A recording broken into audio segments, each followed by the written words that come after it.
መንግስት ፌደራል ኢትዮጵያ ሰራዊቱን ኣብ ክልል ትግራይ የጸግዕ ከም ዘሎ ሕወሓት ገሊጹ ሕወሓት ሎሚ ኣውፂኡ ኣብ ዘሎ ዕላው መግለጺ ኣብ ዝቐረበ እዋን ዝተፈጸመ ግጭት ብምጥቃስ ብወገን ኣዲስ ኣበባ ናብ ትግራይ ዘነጻጸረ ሓድሽ ወተሃደራዊ ምድላው ይግበር ከም ዘሎ ከሲሱ ሕወሓት ኣብ መግለጺኡ ቃል ብቃሉ መንግስት ኢትዮጵያ ሕጂ ድማ መጠነ ሰፊሕ ናይ ኣጽዋርን ሰራዊትን ምንቅስቓስ ብምግባር ገዚፍ ወተሃደራዊ ዓቕሙ ናብ ትግራይ ብምጽጋዕ ናብ ካልእ ዙር ደማዊ ኩናት ንምእታው ኣብ ምህንዳድ ይርከብ ኢሉ ኣብቲ መግለጺኡ ቀጺሉ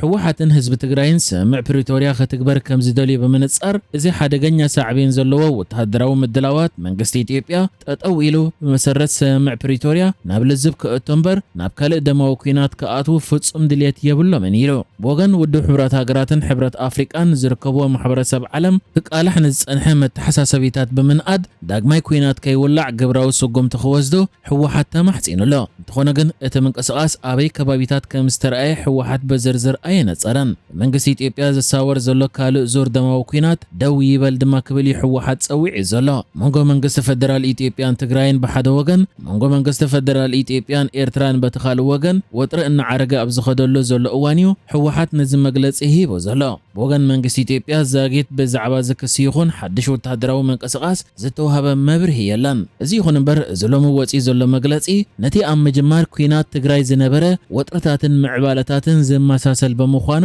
ሓድሽ ኩናት ከይውላዕ ብብዙሓት ስግኣት ሓዲሩ ዘሎ ኩናት ትግራይ ኣብ ፈለማ ሕዳር 2020 ቅድሚ ምውልዑ ሰራዊት ፌደራል ንትግራይ ናይ ምኽባብ ምንቅስቓስ የካይድ ብምንባሩ ኣብ ልዕልቲ ኣብታ ክልል ተዋፊሩ ዝነበረ ሰሜን እዝ መጥቃዕቲ ክወስዱ ከም ዝተገደድዮም መራሕቲ ትግራይ ዝገልጹ ነይሮም ብኻልእ ወገን ኣብ ዝሓለፈ ቀዳም ኣዲስ ኣበባ ኣብ ዘውፅአቶ መግለጺ ኤርትራ ሰራዊታ ካብ መሬት ኢትዮጵያ ከተውፅእ ጠሊባ ነይራ ኣብቲ ሚኒስትር ጉዳያት ወጻኢ ኢትዮጵያ ጊደወን ጥሚጦስ ናብ ኤርትራዊ መዘንኡ ዑስማን ሳልሕ ዝሰደዶ መልእኽቲ ኤርትራ ኣብ ሰሜናዊ ምብራቕ ዝርከብ ልዑላዊ መሬት ኢትዮጵያ ሒዛ ከም ዘላ ከሲሱ እዩ እዚ መልእኽቲ ኤርትራ ንዘተቐረብቲ ክትከውን እውን ጸዊዑ እዩ ድሕሪ ኩናት ትግራይ ሓይልታታ ናብ ልዑላዊ መሬቱ ከም ዝተመለሰ እትምጉት ኤርትራ ብወገና ኣብ ዝሃበቶ ግብረ መልሲ መግለጺ እቲ ሚኒስተር ናይ ሓሶት ጠቐነይ ድሕሪ ምባል ንጥጁዕ ዕላማ ዝተፈብረኸ ብቓንኡን ትሕዝቶኡን ዘስደምም ኢላቶ ኤርትራ ሕጂ እውን ኣብ ከምዚ ዝበለ ናይ ሕሱር ሓሶታት መኣዲ ነዳዲ ንምኽዓውን ንፋስ ንምንብድባድን ከም ዘይትዕደሙን ደጊማ ተረጋገጽ ክብል ኣብቲ ናይ ኤርትራ መግለጺ ተገሊጹሎ መወዳእታ ሰሙን ወርሒ ጥሪ 2026 ሓይልታት ትግራይን ሰራዊት ምክልኻል ኢትዮጵያን ኣብ ዞባ ሰሜን ምዕራብ ትግራይ ከባቢታት ጸለምቲ ንገለ መዓልታት ዝጸንሐ ውግእ ከም ዘካየድ ይዝከር ሕወሓት ከዓ ኣብዚ ናይ ሕጂ መግለጺኡ ነቲ ሽዑ ዘጋጠመ ግጭት ጠቒስዎ ዘሎ ኮይኑ ብዝዋን ከዓ ሰራዊት ፌደራል ናብ ትግራይ ገጹ ምንቅስቓስ ይገብር ምህላው እዩ ከሲሱ ዝርከብ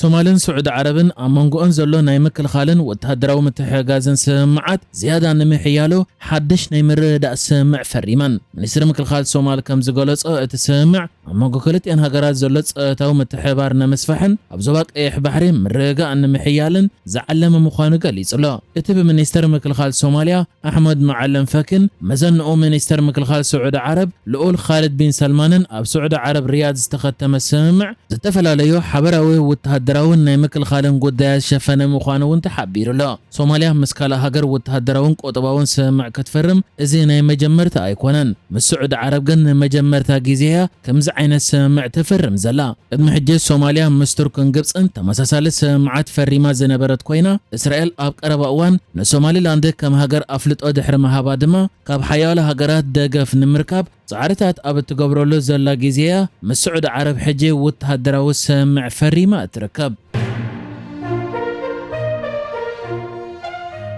ላዕለዋይ ሃይማኖታዊ መራሒ ኢራን ዓሊ ኻሜኒ ኣብቲ ዓመታዊ ኣብ መጀመርታ ወርሒ ለካቲት ዝኽበር ዝኽሪ ሰውራ ኢራን ብዘይተለመደ መንገዲ ንመጀመርታ እዋን ከም ዘይተሳተፈ ተገሊጹ ኣብ ክንድኡ ላዕለዋይ ኣዛዚ ሰራዊት ኢራን ሜጀር ጀነራል ዓብድራሒም ሙሳቪ ኣብቲ ስነ ስርዓት ተረኺቡ መደረ ኣስሚዑ ሙሳቪ ንተዓዘብቲ ኣብ ዝሃቦ መደረ ንላዕለዋይ መራሒ ወኪሉ ኣብቲ ቦታ ብምርካቡ ዘለዎ ክብሪ ገሊጹ ኣብቲ ስነ ስርዓት ዝተሳተፉ ዝተፈላለዩ ወተሃደራውያን ኣዘዝቲ ዝተፈላለየ መግለጺታት ክህቡ ከለዎ እቲ ብስም ላዕለዋይ መራሒ ኢራን ዓሊ ኻሜኒ በአካል ዝተረኽበ ሜጀር ጀነራል ዓብድራሒም ሙሳቪ ድማ ኣብ መደርኡ ምስ ኣሜሪካ ክህሉ ዝኽእል ግጭት ብምጥቃስ ዞባዊ ኩናት ናይ ምጅማር ድልየት ከም ዘይብሎም ገሊጹ ኣብ ዝሓለፉ ሒደት ሰሙናት ሰልፈኛታት ኣያቶላ ዓሊ ኻሜኒ ካብ ስልጣኑ ክእለ ብህዝቢ بحزباو ثورة استمسرته اسلامو ريبابليك محدرا كبقع كصوع عصن يحميام اب ايران اب استفلاليه بوتاتات اب استخايده سومنات زقصله تقاومو زتساتفو بوزحات زيغاتات ايران اب تحت قيد كم زاتون بما اي زغصر دما بابلات صتا كم استقتلن يحبر